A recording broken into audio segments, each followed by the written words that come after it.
아브라함이 하나님의 부르심을 받고 약속을 받습니다. 하나님께서 그에게 자녀를 하늘의 별같이 바다의 모래알같이 수없이 그 씨의 복을 주신다고 약속하셨고, 그 약속의 말씀을 믿고 하나님의 말씀을 따라 나가는 아브라함의 가정에 25년 만에 그 약속을 이루어 주시는 말씀이 오늘 본문의 말씀입니다. 우리가 25년 동안 참고 기다리면서 그 기도의 응답을 기다린다는 것은 믿음이 없이는 할 수 없는 것입니다. 우리의 인내는 언제나 한계가 있고 우리의 기다림에는 항상 바닥이 있기 때문에 그렇게 끝까지 기다릴 수 있는 것은 우리의 한계에 부딪히기 때문에 되어질 수가 없습니다. 다만 하나님께서 주신 그 믿음을 통하여서 우리가 끝까지 인내하며 경주하며 기다릴 수 있는 것은 온전한 주님의 은혜인 것을 여러분이 믿으시기를 축복합니다. 주님의 은혜로 25년을 살았어요. 우리 또한 주님의 은혜로 지금까지 살았고 앞으로도 주님의 은혜로 일평생을 살아가게 될 줄로 믿습니다. 그런 의미에서 한번 부를까요? 지금까지 지내온 것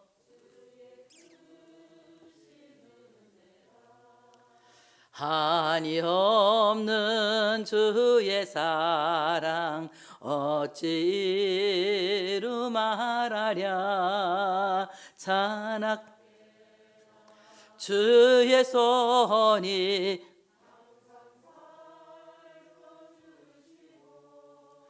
모든 일을 주 안에서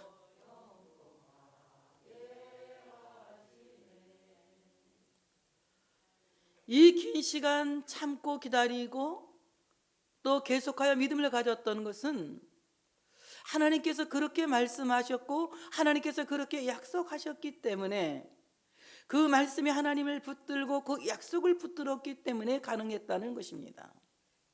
우리가 세상에서 붙들고 의지할 것은 하나님의 말씀 성경 66권 외에는 없습니다. 세상의 모든 것들이 한계가 있고 세상의 모든 것들이 참으로 끝이 있지만 하나님의 말씀은 영원히 쇠하지 않고 하나님의 말씀은 무궁무진하기 때문에 하나님 말씀은 미쁘신 말씀이요 그 말씀을 붙들고 나갈 때 우리가 반드시 승리하게 된다고 하는 사실을 믿으시기를 축복합니다. 오늘 여호와께서 말씀하신 대로 사라를 돌보셨고 여호와께서 말씀하신 대로 사라에게 행하셨으므로 사라가 임신하고 하나님이 말씀하신 시기가 되어 노년의 아브라함에게 아들을 낳으니, 오늘 창세기 21장 1절과 2절에 여호와께서 말씀하신 대로 하나님이 말씀하신 시기가 되어 세 번이나 하나님께서 말씀하셨다고 말씀하고 있습니다. 여호와께서 말씀하신 대로 말씀의 하나님은 말씀하신 대로 이루신다. 점 하나도 획 하나도 남김없이 반드시 이루신다고 하는 사실을 믿으시기를 축복합니다. 마태복음 5장 17절 18절에 말씀하셨습니다. 내가 율법이나 선지자를 폐하러 온 줄로 생각하지 말라. 폐하러 온 것이 아니 완전하게 하려니라. 진실로 너희에게 이르노니 천지가 없어지기 전에는 율법의 1점 유력도 결코 없어지지 아니하고 다 이루리라. 하나님의 말씀은 점 하나도 획 하나도 남김없이 빠짐없이 다 이루어진다고 우리에게 약속하신 것입니다. 그렇기 때문에 우리가 하나님의 말씀을 붙들면 그 말씀을 믿으면 그 말씀을 의지하면 우리의 일생이 견고하고 흔들리지 않는 신앙을 갖게 된다고 하는 것이다. 그리고 그 말씀대로 이루어지는 것을 우리가 살아서 눈으로 똑똑하게 보게 되는 그 기적의 현장을 보게 되는 역사가 일어난다고 하는 사실을 믿으시기를 축복합니다. 그렇다면 하나님의 말씀이 말씀되게 하시기 위하여 하나님께서는 사라에게 어떻게 하셨습니까? 오늘 사라에게 이렇게 하셨다고 하는 것은 곧 우리에게 그렇게 하셨다는 것입니다. 하나님의 말씀이 말씀되게 하시기 위하여 하나님께서는 말씀하신 대로 사라를 돌보셨다라고 말씀합니다. 하나님의 말씀이 말씀되게 하시기 위하여서, 하나님의 말씀이 말씀답게 이루어지게 하기 위하여서 하나님께서 사로를 돌보시는 것처럼 우리를 돌보신다. 오늘 돌보다 이번에 파카드라고 하는 말인데, 이 파카드라고 하는 이 말은 무슨 말이냐? 방문한다 이 말입니다. 하나님이 늘 우리에게 방문하시고 찾아오셔서 나를 만나기를 요청하고 계시는 것이에요. 내가 문 밖에 서서 두드리느니 누구든지 내 음성을 듣고 문을 열면 내가 그에게로 들어가 나는 그로 더불어 먹고 그는 나로 더불어 먹고 마시리라. 예수님께서 계속해서 우리를 찾아오셔서 우리의 문을 두드리고 계시죠. 그 문은 바깥에는 손잡이도 없습니다. 그리고 바깥에는 문고리도 없습니다. 다만 안에서 빗장을 잠근 내가 그 문의 빗장을 열 때에 문이 열기에 가능하다는 것입니다. 오늘 주님께서 나에게 찾아오셔서 나에게 그 말씀대로 이루시기 위하여서 오늘 문을 두드리고 계시는 것입니다. 나를 방문하신 이 하나님의 음성을, 하나님의 말씀을 받아들이기 위해서 우리는 마음의 빗장을 열 수 있는 이 시간이 되어져야 할 줄로 믿습니다. 의심으로 닫혀있는 내 마음의 빗장을 열고, 근심으로 닫혀있는 내 마음의 빗장을 열고, 두려움과 염려로 닫혀있는 내 마음의 빗장을 열고, 오늘 말씀에 하나님이 내 안에 방문하셔서 그 말씀대로 이루시게 하기 위하여 나는 내 마음의 빗장을 풀고 마음을 열어 주님을 영접할 수 있는 시간이 되어져야 된다. 이때에 하나님의 말씀이 말씀다워지는 것이고, 그 말씀이 내 삶의 현장에 창조의 역사와 기적의 역사와 능력의 역사와 치유의 역사를 일으킨다고 하는 사실을 믿으시기를 축복합니다.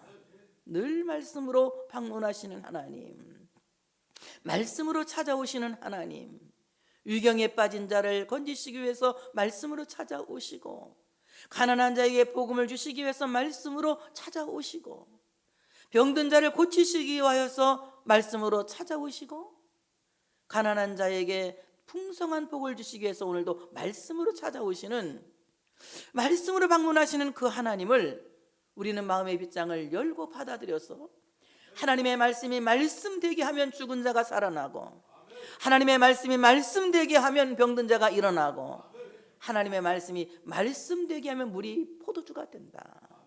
그러므로 하나님의 말씀이 말씀되게 하기 위해서 우리는 나를 방문하신 하나님의 말씀을 영접하여 드리기 위하여 마음의 빗장을 풀어야 된다.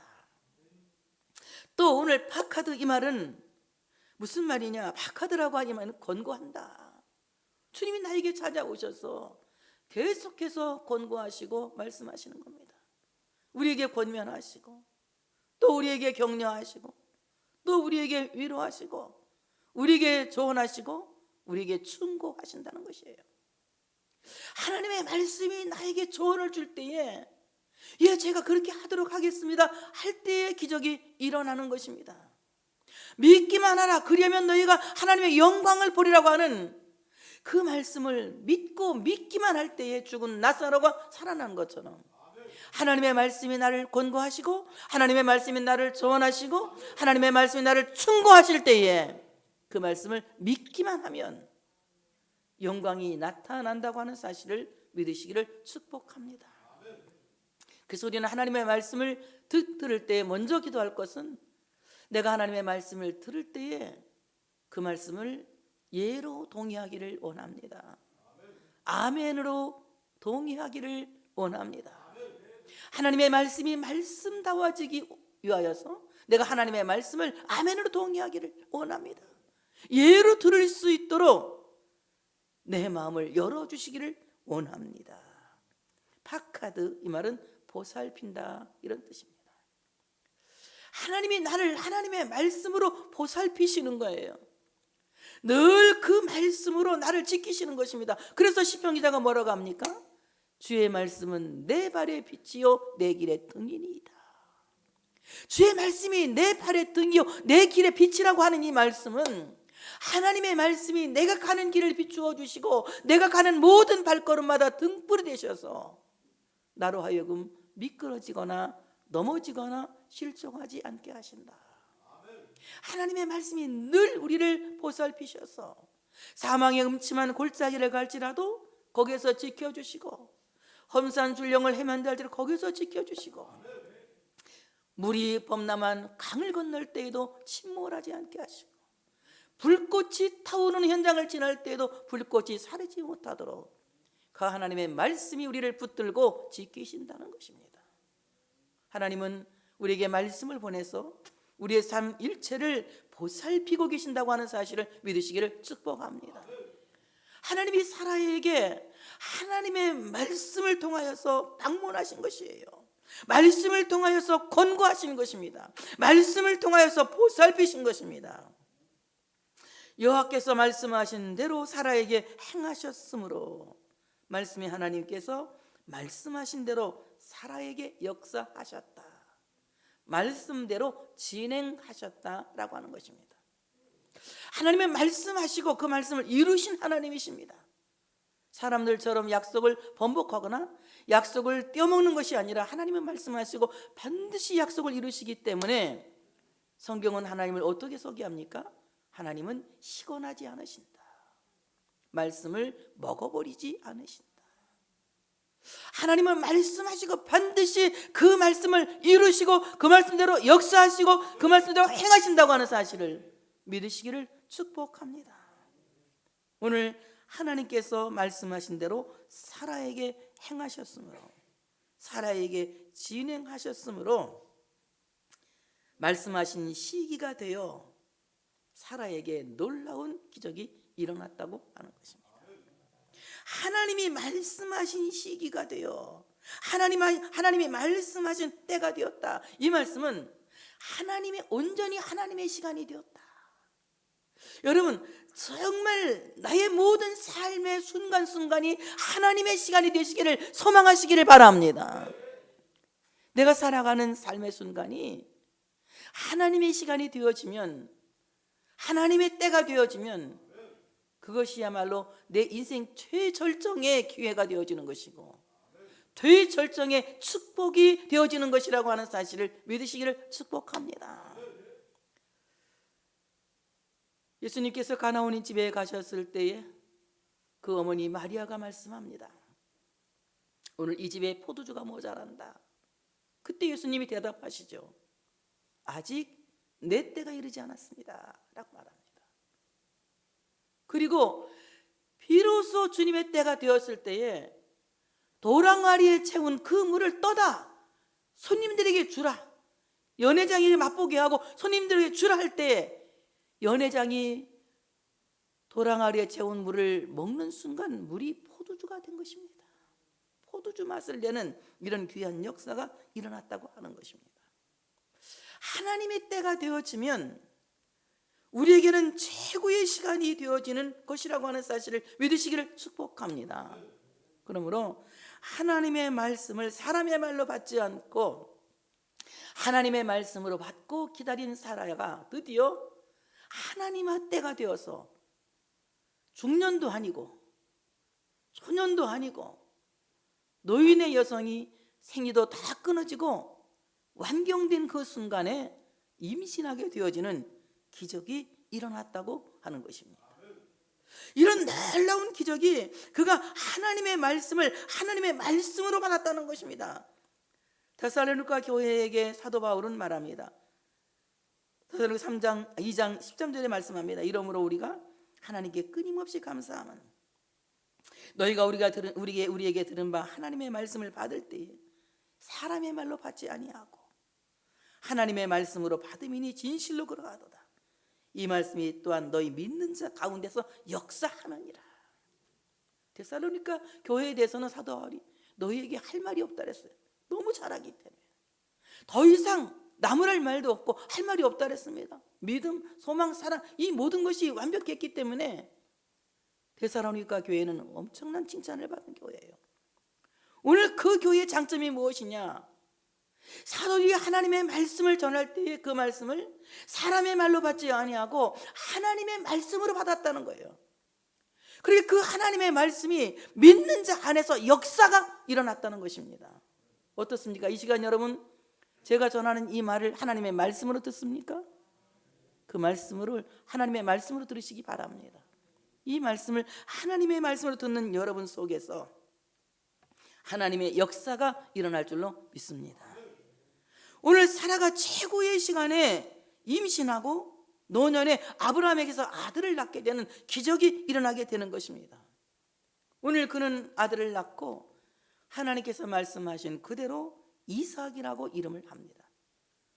사라는 하나님의 너가 임신할 것이다, 1년 뒤에 임신할 것이다, 이 음성을 들을 때에 그는 비웃었다고 성경에 말하고 있어요. 말도 안 되는 소리라고, 내가 어떻게 아기를 낳겠냐고. 그런데 아브라함은 엎드려서 웃었다고 그러죠. 왜 엎드려? 경의를 표하는 웃음이었어요. 하나님이 하게 하시면 할 수 있다는 경의를 표하는 웃음, 엎드려서 웃었다고 했습니다. 그런데 사라의 비웃음을 하나님은 웃음으로 바꾸신 거예요. 여러분, 우리 자신이 나 자신을 비웃을 때가 얼마나 많습니까? 나의 무능을 철저히 알았을 때, 나의 연약함을 철저히 알았을 때, 내가 아무것도 할 수 없는 무력함을 철저히 알았을 때에 우리는 얼마나 나 자신을 비웃습니까? 나는 아무것도 할 수 없고 나는 아무것도 아닌, 정말 존재의 가치를 우습게 여길 때가 얼마나 많습니까? 여러분, 이 웃음을 우리는 엎드려 웃는 경외의 웃음으로 바꿔야 할 줄로 믿습니다. 정말 나는 무력하고 나는 무능하고 보잘것없어서 내 자신을 내가 보아도 비웃을 수밖에 없는 나약하고 부족하고 부끄러운 존재지만, 그러나 하나님이 나를 웃게 하시면 웃을 수 있습니다 라고 하는 경외의 웃음이 우리 모두에게 기대되어야 할 줄로 믿습니다. 우리는 항상 하나님 앞에 엎드려 웃을 수 있는 경외의 웃음이 우리 삶 속에 있어야 한다. 하나님이 나를 웃게 하실 것이다. 내가 볼 때는 나는 웃을 일이 없어. 나는 너무 무력하고 무능하고 보잘것없고 가진 것 없고 병들고 도저히 내 생각에는 웃을 일이 없지만, 하나님이 나를 웃게 하시면 지금도 나는 웃을 수 있다. 한번 합시다. 하나님이 나를 웃게 하시면 지금도 나는 웃을 수 있다. 믿으시면 크게 아멘. 하나님이 나를 웃게 하시면 지금도 나는 웃을 수 있다. 그래서 오늘 그가 이삭이라고 아들의 이름을 짓습니다. 이삭, 그가 웃다, 그가 웃는다, 이런 뜻을 갖고 있어요. 많은 웃음학자들이, 또 그리고 이 웃음 보따리를 갖고 나가는, 이제 웃음 보따리를 갖고 나가는 행복전도사들이 이 말씀을 갖고 교회 가서 웃으면 뭐 근육이 다 운동을 하고 다이어트에 효과가 있고 좋은 호르몬이 나오고 피가 좋아져서 암병도 이기고 뭐 등등 과학적인 얘기들을 많이 합니다. 저도 그런 얘기 할 수 있으면 2시간도 할 수 있습니다. 그런데 지금 여러분에게 제가 하고 싶은 얘기는 과학적인 거, 의학적인 거, 이 모든 것들을 다 떠나서 오늘 웃음은 우는 자에게 주시는 하나님의 선물이다. 우는 자에게 하나님은 웃음을 선물을 주신다는 거예요. 애통하는 자는 복이 있나요? 저가 위로를 받을 것이며, 우는 자를 위로하셔서 하나님의 위로로 말미암아 웃게 되어진다는 것이에요. 여러분, 세상에서 내가 여러 가지 좋은 일을 떠올리고 좋은 생각을 하고 억지로 웃고 여러 가지 생각을 해도 내 마음에서 솟아나는 웃음이 아니라면 그 웃음은 마치 이슬과 같은 웃음이 되지만, 내 안에서 솟아나는 기쁨은 하나님이 주시는 기쁨이더라. 그것은 곧 하나님 앞에서 우는 자가 위로를 받게 되고, 위로를 받은 자가 하나님의 위로로 인하여서 기뻐하고 즐거워하게 된다고 하는 것입니다. 오늘 하나님께서는 많은 사람들에게, 많은 우는 자들에게 웃음을 선물로 주시는데, 어떤 사람에게, 죄를 위하여 탄식하고 우는 자들에게 하나님은 예수 그리스도를 주셔서 위로하십니다. 예수 그리스도를 믿는다는 그 믿음 자체가 죄에서 돌아서는 것이며 세상에서 돌아서는 것이며 저주에게서 돌아서는 것입니다. 하나님께로 돌아오는, 가슴을 찢는 회개의 행위라고 하는 것입니다. 그래서 믿음이라고 하는 것은 회개와 반드시 동행하는 것이다. 동반되어지는 것이다. 예수를 믿는다 이 말은 내가 이제는 세상에 속한 사람이 아니라 하나님께 속한 사람이요, 내가 이제는 더 이상 예수를 믿지 않는 불신죄를 짓지 않고 예수를 믿는 사람이 되겠다라고 하는 죄를 끊는 행위라는 것이에요. 이와 같이 불신의 죄를 탄식하며 하나님을, 예수 그리스도를 믿지 않은 그 죄를 가슴치는 회개야말로 참으로 하나님 앞에서 올바른 눈물이다. 이렇게 우는 자를 주님은 위로하시는데 무엇으로 위로하시느냐? 그리스도로 위로하신다. 하나님이 세상을 이처럼 사랑하사 독생자를 주셨으니 이는 누구든지 저를 믿는 자마다 멸망하지 않고 영생을 얻게 하려 하십니다. 독생자를 주시는 것은, 아들을 주시는 것은 우리를 정죄하기 위한 것이 아니라, 우리를 심판하기 위한 것이 아니라, 예수를 우리에게 주시는 것은 우리를 모든 정죄에서 자유롭게 하시기 위해서, 심판에서 자유롭게 하시기 위하여서 우리에게 끝없는 영원한 하늘의 위로를 주시는 것이라고 하는 사실을 믿으시기를 축복합니다. 그러므로 우리의 위로는 무엇입니까? 궁극적으로 우리의 위로는 예수라고 하는 거예요. 예수가 나의 위로인 것입니다. 하나님을 믿지 않은 죄, 예수 그리스도를 구주로 믿지 않은 죄를 가슴치며 회개하는 자에게 하나님께서는 독생자를 주심으로 위로하신다. 그래서 예수로 말미암아 우리는 기뻐하는 거예요.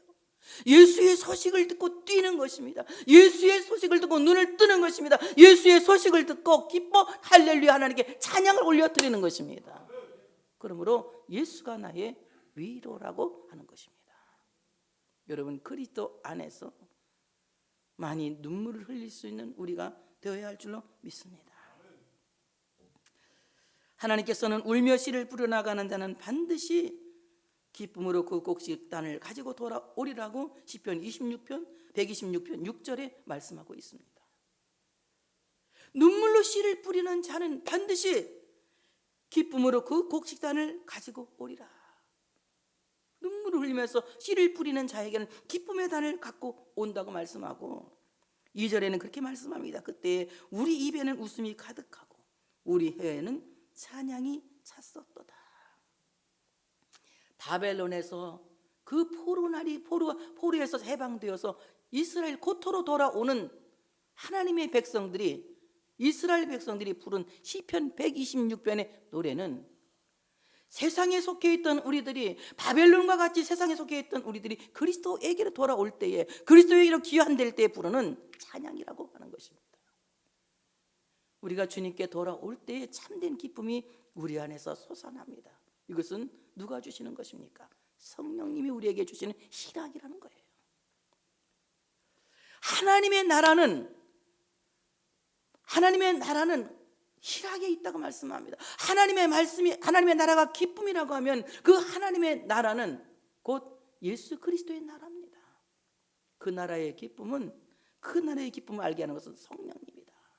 그러므로 성령은 우리에게 의와 희락을 허락하신다고 하는 사실을 믿으시기를 축복합니다. 여러분 안에 정말 눈물로 씨를 뿌리는 자가 되어서 기쁨의 단을 거둘 수 있는 우리 모두가 이삭의 복을 받아야 합니다. 오늘 사라가 참으로 100세가 다 된 그 90세의 아들을 낳고 그 아들의 이름을 웃음이라고 있었던 것은, 우리가 참으로 이 땅에서 예수 그리스도께 돌아와서 그리스도로 말미암아 받은 은혜의 기쁨, 구원의 기쁨을 암시하고 있는 것입니다. 이 기쁨이 우리 모두에게 있어야 할 줄로 믿습니다. 오늘 사라가 낳은 이삭은 약속의 자녀라고 성경은 많은 신학자들이 이야기하고 있어요. 그 아들 이삭이 난 지 8일 만에 그가 하나님의 명령하신 대로 할례를 행하였더라. 7절엔 또 이르되 사라가 자식들을 젖먹이겠다고 누가 아브라함에게 말하였으리오마는 아브라함의 노경에 내가 아들을 낳아도다 아니라, 이렇게 말합니다. 오늘 사라가 이제 아들을 낳고 그 아들을 낳은 지 8일 만에 할례를 행합니다. 왜 8일 만에 할례를 행하느냐?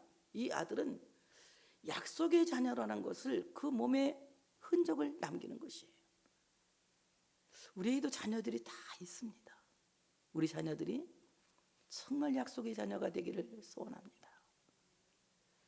우리 대에서 믿음의 대가 끊기는 것이 아니라 자손 천대까지 신앙을 계승할 수 있는, 승계할 수 있는 이 복이 우리에게 있어야 할 줄로 믿습니다. 우리 자녀들이 다 신앙을 승계할 수 있도록 정말 내 자녀가 이삭이 되기를 소원합니다. 약속의 자녀가 되기를 소원합니다. 아들 이삭이 난 지 8일 만에 하나님이 명령하신 대로 할례를 행합니다. 할례, 이 말은 언약의 할례라고 하는 것인데요, 언약의 할례, 하나님의 백성이라는 것을 아주 은밀한 그 은밀한 표식을 몸에다가 흔적을 남기는 거예요. 그러니까 아무도 볼 수 없는 자기만이 아는 그 은밀한 부분에 남자 아이들에게만 할례를 행해서 하나님과의 관계를 알게 하는 것입니다. 지금 우리 기독교에서는 세례로 행하고 있죠. 할례, 난지 8일 만에 할례를 행했다. 이건 여러 가지 뜻이 있습니다. 산모가 아이를 낳으면 일주일간은 부정하기 때문에 밖에 나올 수가 없어요. 그러니까 일주일이 지나고 난 뒤에 8일 만에 할례를 행합니다. 근데 이게 얼마나 이 할례가 중요한지요, 어떠한 행사가 있어도 다 무시하고 안식일에도 할례를 행해야 되고, 또 뭐 속죄일에도 이 할례를 행해야 되고, 이스라엘에 어떤 대행세가 있어도 아이가 태어난지 남자에게 태어난지 8일이 되면 할례를 행하게 되어져 있습니다. 그래서 하나님의 백성이 되었다는 것을 몸에 남기는 이 흔적은 중요한 의식 중에 하나였다. 그렇다면 유대인들은 은밀한 부분에 표를 남겨서 그들이 하나님의 백성인 것을 스스로 자부하게 하였다면, 오늘 그리스도인들이 내가 하나님의 백성이라는 표를 어디에 남길 것이냐? 어디에 남길 것이냐? 기독교의 할례. 골로새 2장 11절에 이렇게 말씀합니다. 또 그 안에서 너희가 손으로 하지 아니한 할례를 받았으니 곧 육의 몸을 벗는 것이요 그리스도의 할례니라. 이 말은 죄의 몸을 벗어버리는 의식을 행함으로 말미암아 죄에서 자유함을 얻은 표식이 우리 안에 있어야 된다는 것입니다. 이것을 가리켜서 구원의 확신이라고 말합니다. 여러분, 내가 죄에서 완전할 수 있다는 것, 내가 죄에서 자유로울 수 있다는 것은 내가 의롭게 살고 선하게 살아서 그것은 도저히 이루어질 수 없는, 해결될 수 없는 일입니다. 우리가 죄에서 해방된 것은 그리스도의 의가 내게 전가되었어. 그리스도 때문에 의롭게 되었고, 모든 것이 그리스도의 공로요 그리스도의 은혜인 것을 내가 믿을 때에 그 믿음으로 말미암아 죄에서 자유로워진 것을 내가 느낄 수 있으며 알 수 있으며 고백할 수 있다고 하는 것입니다. 얼마 전에 어떤 목사님이 그런 얘기를 해요. 누가 천국 갈 수 있을는지 모르겠다고. 천국 가면은 못 볼 사람이 많을 것 같다고 그래요. 외국 목사님 무슨 누구 실망한 일이 있어 그랬더니, 이 사람을 봐도 그렇고 저 사람을 봐도 그렇고 쟤 천국 못 갈 것 같다고 그래요. 그래서 내가 목사님은 갈 것 같아 그러면 내렸지. 그랬더니 나도 글쎄 긴가민가 하다고 그래. 그럼 목사님 예수 안 믿는 사람이구먼. 근데 목사님하고 상종 못 하겠네. 예수도 안 믿는 목사님하고 내가 어떻게 상종을 해? 그랬더니 나 예수 믿는데요. 믿으면 그 믿음으로 말미암아 이루어지는 거 성경 뭘 읽은 것이요? 믿음으로 말미암아 이루어진 것이지 인간의 의는 절대로 하나님의 의를 이룰 수 어떤 사람도 의인은 없나니 하나도 없다고 말씀했기 때문에 모두가 죄인이기 때문에, 그러므로 죄의 몸을 벗어버리는 의식은 내가 그리스도를 믿는 믿음을 온전하게 가져야 된다.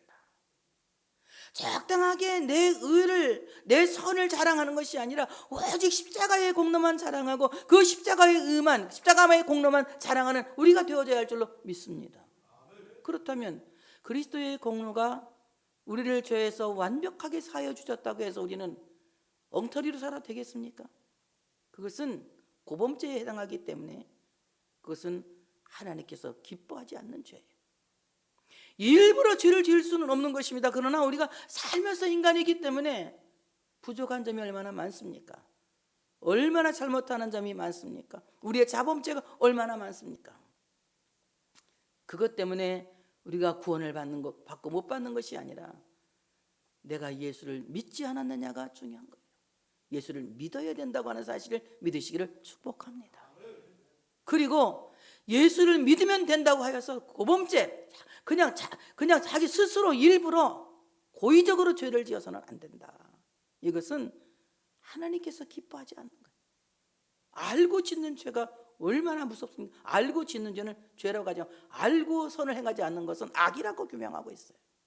그렇기 때문에 우리는 살면서 우리가 부족해서 잘못을 저지를 수는 있지만 그것이 구원과 상관이 있는 것이 아니라 정말 구원은 예수를 믿느냐 믿지 않느냐 거기에 딸려 있다는 것이다.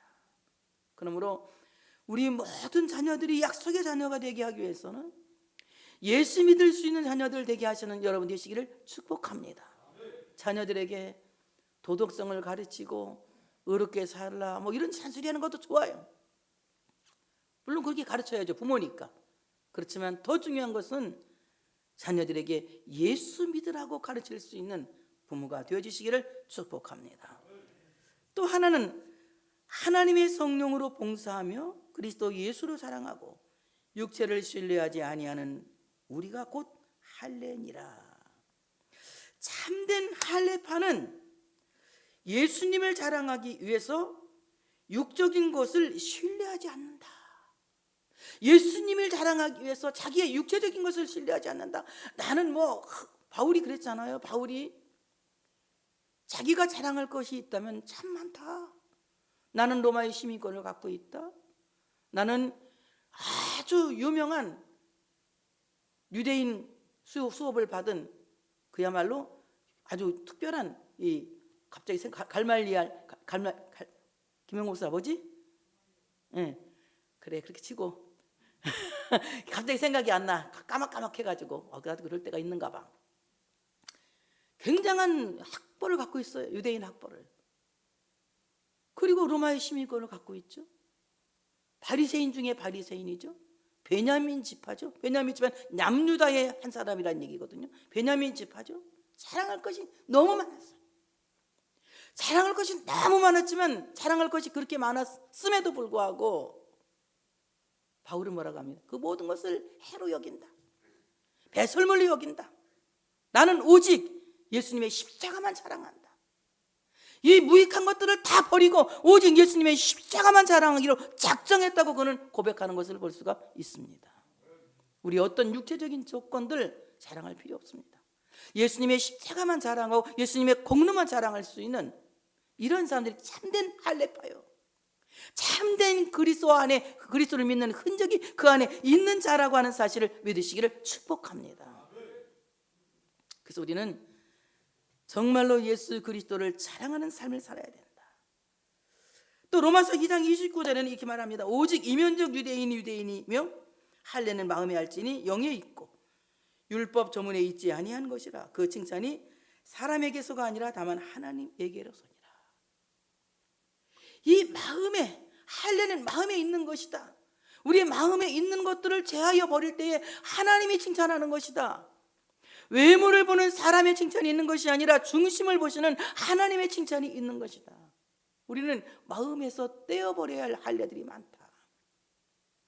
할례가 육체의 표피를 제거하는 것이라면 이면적 할례라고 하는 것은 우리 안에 있는 표피를 제거하는 것이다.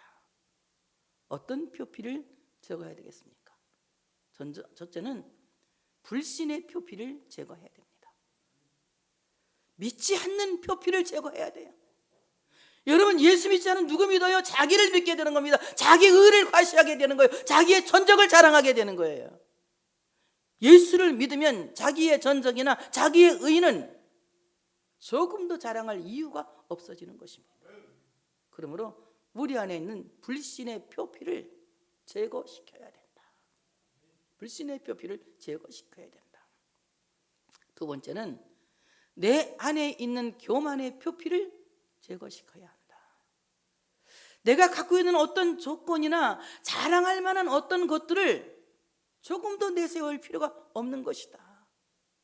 우리가 살아가는 모든 것이 하나님의 섭리 안에서 하나님의 은혜로 살았다면 우리는 내가 살고 있는 이것도 은혜고 지금까지 살아오며 누린 모든 것들이 당연한 것도 아니라 은혜였다. 그 은혜를 자랑할 수 있는 우리가 되어야 할 줄로 믿습니다. 교만은 무슨 말이냐? 교만이라고 하는 말은 자기를 찬양한다는 말이에요. 자기를 노래한다. 자기를 노래하는 사람이 정말 예수님을 노래할 수 있을까요? 예수님을 노래할 수 있는 사람이 되어지기를 원한다면 자기를 노래하는 그 노래를 버려야 합니다. 제가 아는 어떤 분이 노래를 너무 잘 불러요. 잘 부르는데 그 꿈이 그분은 복음 가수가 되는 꿈입니다. 그래서 어디 가서 이렇게 자기 한식 나가서 이렇게 노래 찬양 뭐 이렇게 특송 해주길 간절히 바라고 나한테 막 또 뭐 행사할 때 좀 불러달라고 막 사정도 하고 그래요. 근데 제가 한번 불러봤어요. 그분은 그 노래를 하라 그랬어요. 찬양을. 노래 정말 잘하더라고요. 부르고 났는데 그냥 사람들이 박수갈채가 좀 적었어요. 왜 내가 노래를 불렀는데 박수갈채가 안 나오냐는 거예요. 그래서 자기는 기분이 나쁘다고 막 나한테 그냥 항의하는 전화가 왔더라고요. 그래서 내가 당신이 복음 강사 안 되는 이유를 내가 알았습니다 오늘. 그랬더니 무슨 말이냐요? 자기가 박수갈채를 받기 원하고 자기가 박수 받기를 원했으니까 당신은 이미 찬양할 자격을 잃은 사람입니다. 여러분, 우리가 찬양할 때 그 모든 박수와 갈채는 하나님께 영광으로 돌아가야 되는 거예요. 그리고 우리가 어떻게 해요? 찬양하고 나서는 하나님께 영광 돌립시다. 왜 안 해? 하나님께 영광 돌립시다. 제가 꼭 그러죠? 하나님께 모든 영광. 무슨 뜻인지도 모르고 열심히 치셨지 여러분은? 모든 박수와 갈채는 누구에게? 하나님께. 모든 찬양은 누구에게? 하나님께. 찬양은 높여드린다. 이거 높인다. 그러니까 하나님께 박수와 갈채를 드리는 것이 찬양하는 거거든요. 내가 박수와 갈채를 받기 원하는 사람이 나가 찬양을 부른다? 이건 독을 노래하는 거예요. 독을. 정말 이 노래는 안 불러야 되는 노래입니다. 그래서 우리는 뭘 떼버려야 되느냐? 내가 박수와 갈채를 받고 싶어하는 교만의 표피를 떼어버려야 된다. 이 교만의 표피 떼어버려야 된다. 첫째, 뭔 표피 떼어버려라? 불신의 표피를 떼어버려라. 둘째는 교만의 표피를 떼어버려라. 세 번째는 욕심의 표피를 떼어버려. 여기까지만, 세 가지만 할 거야. 100가지도 넘는데 세 가지만. 뭔 표피를 떼어라? 욕심의 표피를 떼어버려라. 여러분, 지나친 것은 항상 과욕은 문제가 되는 거예요. 언제 한번 소문을 들었어요. 소식을. 어떤 그 기도를 많이 하시는 분이 계시는데 잘 계시냐 그랬더니 치매가 걸렸대요. 갑자기 왜 치매 걸렸냐 그랬더니 40일 금식 기도하다가 감당이 안 돼가지고 나이가 많이 먹어서 치매가 됐대. 그게 돌아가지고. 그래서 내가 아니 무슨 70살에 40일 금식이야. 응? 40일 금식은 어릴 때 하고 늙으면 이제 하나님 금식도 안 시켜. 오늘 젊을 때는 하는 거지. 무슨 70 먹은 노인네가 40일 금식을 하다가 해가다 해가지고 치매가 걸렸다는 거예요. 뭐 이제 사람도 몰라보는데 가도 누가 누군지 몰라봐서 자기들 가지도 않는데 그 말 듣고 내가 얼마나 마음이 아픈지. 그분이 자꾸 금식을 하길래 내가 말렸거든요. 금식하지 마세요. 큰일 나요. 나이 먹어서 그렇게 하면 안 돼요. 했더니 나보고 사탄아 물러가라, 귀신아 물러가라 그러더라고 나보고. 두 번도 말 안 했지. 이제 사탄이라는데 어떻게 말을 자꾸 하겠어. 나보고 귀신이라는데 물러가라 그러길래 내가 다시는 말 안 했지. 너무 욕심 부리면 안 돼. 금식도 욕심 부리면 안 되고. 항상 그래서 내가 여러분 늘 얘기하죠. 기도하고 환기해라. 조용히 성찰할 수 있는 시간을 가져라. 기도도 거기에 매몰되면, 기도에 매몰되면 잘못된 기도에 빠지면 여러분 헤어나올 수가 없는 거예요. 기도하면서도 항상 내가 기도를 잘했는지 한번 성찰해보고, 성경적인지 성찰해보고, 말씀 들은 대로 했는지 성찰해보고, 늘 환기시키고 자기를 돌볼 줄 아는, 보살필 줄 아는, 자기의 그 믿음의 꽃밭을 잘 가꿀 수 있는 이 지혜가 우리에게 필요하다는 거예요. 그래서 어떻게 해요? 욕심을 버려야죠. 요즘은 제가 밭에 가서 밭을 매는데요, 밭 매다 보면 뽑아버리고 싶지 않은 것들이 있어요. 뽑아버리고 싶지 않은 것들. 근데 뽑아야 돼. 개가 있어서 곡식이 안 되는 거야. 고민을 많이 해. 놔둘까? 곡식을 그냥 안 되거나 말거나 놔둘까? 뽑을까? 고민하다가 아낌없이 뽑습니다. 왜? 곡식을 위해서. 욕심을 부리면 안 되는 거예요. 그래서 어제도 엄청 뽑아버렸어요. 엄청 막 풀에 뭐 풀이 아니라 내가 볼 땐 약인데 뽑아서 버렸어요. 딱 곡식이 안 되니까 다 뽑아서 갖다 그 거름자리에다 다 갖다 부어버렸어요. 엄청 갖다 뽑아서 버렸습니다. 우리 안에도 뽑아버려야 할 욕심들이 얼마나 많습니까? 지나치게 과도하게 욕심내는 것들, 이런 것들을 뽑아버려야 돼요. 돈에 대해서도, 건강에 대해서도, 또 우리 모든 신앙에 대해서도 우리는 언제나 적전선을 지킬 수 있는 이런 삶을 살아가야 된다. 이 평행선을 잘 지켜야 돼. 그럴 때 우리 삶이 안정되고 평안한, 그야말로 잔잔한 호수와 같은 삶을 살 수가 있다는 것입니다. 그래서 우리는 욕심의 표피를 떼야 된다. 자, 표피 3개. 하나, 불신의 표피. 둘째, 교만. 셋째, 욕심의 표피를 제거해야 된다. 3가지만 하고, 100가지 넘는 여기까지만 하고 다음에 또 할게. 자, 이와 같이 이제 이 모든 표피를 떼어버립니다. 그러나 할례보다 우리 기독교에서 더 중요하게 여기는 것은 새 언약의 징표인 떡과 잔을 더 중요하게 여기는 거예요. 그것을 뭐라고 합니까? 2글자로 성찬. 뭐라고 합니까? 나는 이렇게 성질이 급해서 먼저 가르쳐줘.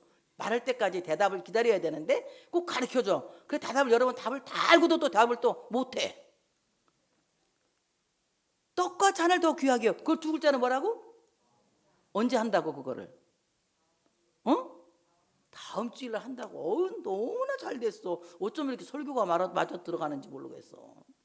우리가 정말 중요하게 여기는 것은, 할례보다 더 중요하게 여기는 것은 뭐다고요? 성찬이다.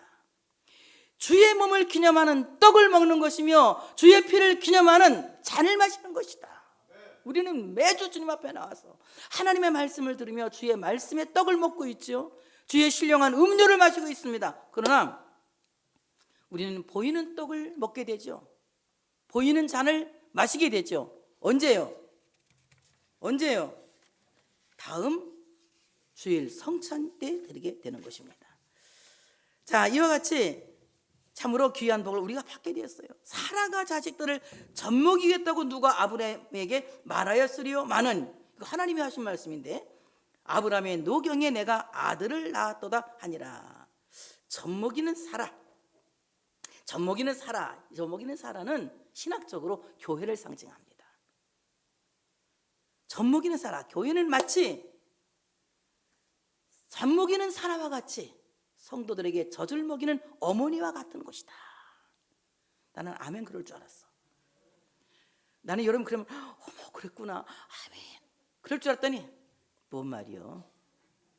내가 늘 한 얘기인데도 오늘 또 처음 듣는 것 마냥 생판 처음 듣는 마냥, 교회는 성도들에게 신령한 젖을 먹이는 어머니와 같은 곳이다. 칼빈 목사님이 얘기한 거예요. 기독교 강요 4권 1장 1절에 말합니다. 읽어드릴게요. 하나님은 교회의 가슴 속으로 그의 아들들을 불러 모으시고, 여기 아들들은 우리 자녀들, 우리 남녀 모두를 포함해서 얘기하는 거예요. 그의 아들들을 불러 모으시고 어머니와 같은 교회의 지도를 받아. 누구의? 어머니와 같은 교회의 지도를 받아 그의 아들들이 양육되고 성장되어 신앙의 목표에 도달하게 되기를 기뻐하신다. 하나님을 아버지로 모신 자들에게 교회는 어머니와 같다고 하겠다. 이게 칼빈 목사님이 하신 말씀이에요. 이거 제가 하는 말이 아니에요. 전 바꿀 수가 없어요. 이건 세상 없어도 어떤 사람도 못 바꿔요. 장로교는 이걸 그대로 주장해야 됩니다. 저는 다른 교단도 이렇게 했으면 좋겠어요. 교회는 어머니와 같다. 우리의 신앙이 그 목표에 도달할 수 있도록 우리를 양육하는 것이다. 누구를 통해서? 목사님을 통해서 계속 말씀하시고 가르치고 말씀하시고 가르치고 말씀하시고 가르쳐서 여러분이 하나님의 백성 될 수 있도록. 저는요 60만 명 모인 교회와 우리 교회 안 바꿉니다. 뻥이라고? 여러분한테 뻥인 것 같아, 아닌 것 같아? 여러분 날 잘못 보신 건 뻥이 아니야. 난 숫자는 안 봐. 내 사람 하나를 보지. 정말 그리스도인 한 사람을 기르기 위해서 내가 목표를 갖고 애를 쓰는 거지. 사람 숫자 뭐 수천 명 수만 명 저는 하나도 안 부러워요. 여러분을 제일 신뢰하고 사랑합니다. 앞으로도 우리는 그렇게 갈 줄 믿습니다. 네. 그래서 계속해서 가르치는 양육하는 마치 젖을 먹이는 사람과 같이 하나님의 말씀으로 양육하고 기르는 교회는 어머니다. 또 기독교 교회 사학원 1장 4절에 이렇게 말합니다. 가견적 교회인 이 어머니가 우리를 잉태하고 출산하고 그의 젖으로 양육하고 그리고 끝으로 우리가 육체를 벗어버리고 천사와 같이 되기까지 우리를 보살피고 인도하지 않는 한 우리는 영생에 속할 수 없다. 따라서 교회를 떠나서는 사죄도 구원도 있을 수 없다. 교회를 떠나는 것은 항상 재난에 빠지는 것과 같다. 하나님 말씀으로 여러분이 천사가 될 때까지 가르친대. 이게 기독교 강요에 나오는 거예요. 근데 여러분 내가 보면 우리 교인들은 날개가 한쪽 달리고 한쪽 조금 더 커나가고 있는 중에 있어. 하나만 더 완벽하게 생기면 휙 천사가 될 줄 믿습니다.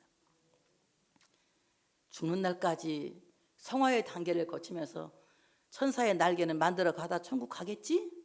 예, 그렇지만 우리는 늘 하나님의 말씀을 통하여 주님 닮기를 사모하는 이런 크리스찬이 되어야 합니다.